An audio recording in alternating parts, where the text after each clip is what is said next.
हनुमान जी महाराज लंका की यात्रा के लिए तैयार हैं।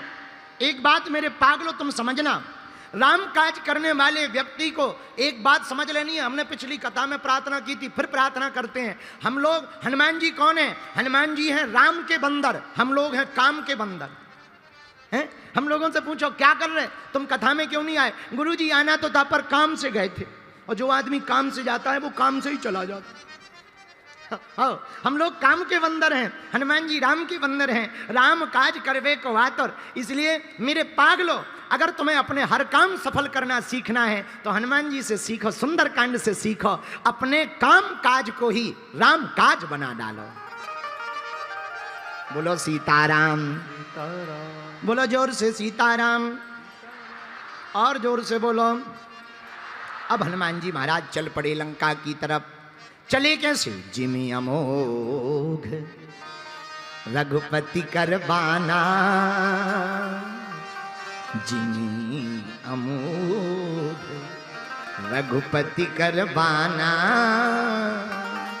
एही भांति चलो हनुमान।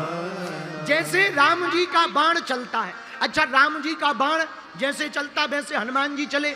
अच्छा राम जी का बाण कैसे चलता?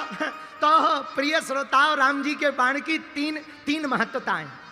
कौन सी? पहली, राम जी का बाण जाता है तो वापस तर्कस में लौट के आता है। ऐसे ही बजरंगबली है, ये जाएंगे तो लौट कर वापस भी आएंगे।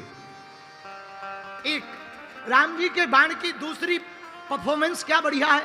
राम जी के बाण की दूसरी महिमा है कि जहां पर टारगेट फिक्स करो ये वहीं जाता है। ये दूसरी महिमा है। जैसे अभी भारत ने नहीं अपनी मिसाइल का टारगेट फिक्स कर दिया था पाकिस्तान में 300 किलोमीटर दूर का, वहीं जाके गिरी। और वो बेचारे सोते ही रहे आतंकवादी, अच्छे खासे नींद में थे, अब भड़ाक उड़ गया। जितने आतंकवादियों के चच्चा चच्ची थे सब फूट गए। अगल बगल वालों को 6 बजे सुबह पता चला, बोले कहाँ हो गई? बोले मिसाइल गल गई। बोले कहाँ की? बोले भारत की गल गई।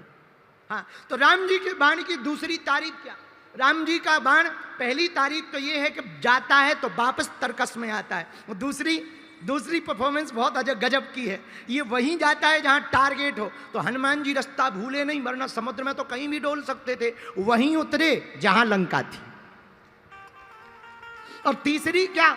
तीसरी तारीफ ये है राम जी के बाण की कि आज तक विफल नहीं हुआ, हमेशा सफल हुआ। हनुमान जी भी आज तक विफल नहीं हुए, हमेशा सफल हुए हैं।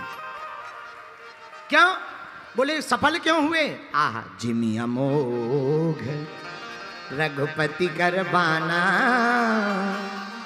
एही भांति चलो हनुमान। अच्छा हनुमान जी चले कैसे? हनुमान जी ऐसे नहीं चले, एक पैर आगे किया, एक पैर पीछे किया, ऊपर की तरफ देखा। बंदर सोचने लगे करने क्या वाले हैं। हनुमान जी बोले अभी बता रहे। ऊपर की तरफ देख करके जय श्री राम, जय श्री राम, जय श्री राम। जैसे ही जयकार लगाया सब बानर देखते रह गए। तो किसी ने कहा कि आपने ये जय घोष क्यों किया? हनुमान जी बोले जो जय घोष करके प्रवेश करता है वो विजय हो करके आता है।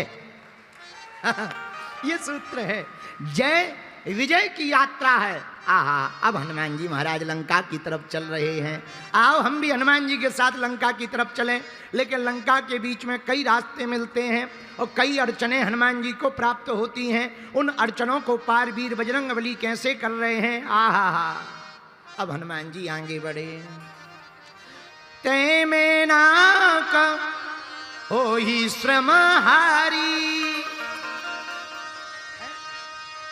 मैनाक नाम का पर्वत मिला हनुमान जी के लिए, समुद्र से ऊपर उठ करके आया। बोले एक काम करो, हम तुम्हारे पिताजी के मित्र हैं, थक गए होगे, थोड़ी देर आराम कर लो। हनुमान जी बोले हम आराम नहीं करेंगे, जाएंगे। पर आप पिताजी के मित्र हो तो हमारे चाचा जी लगे, हम आपको प्रणाम कर रहे। ऐसे स्पर्श किया, आगे बढ़े।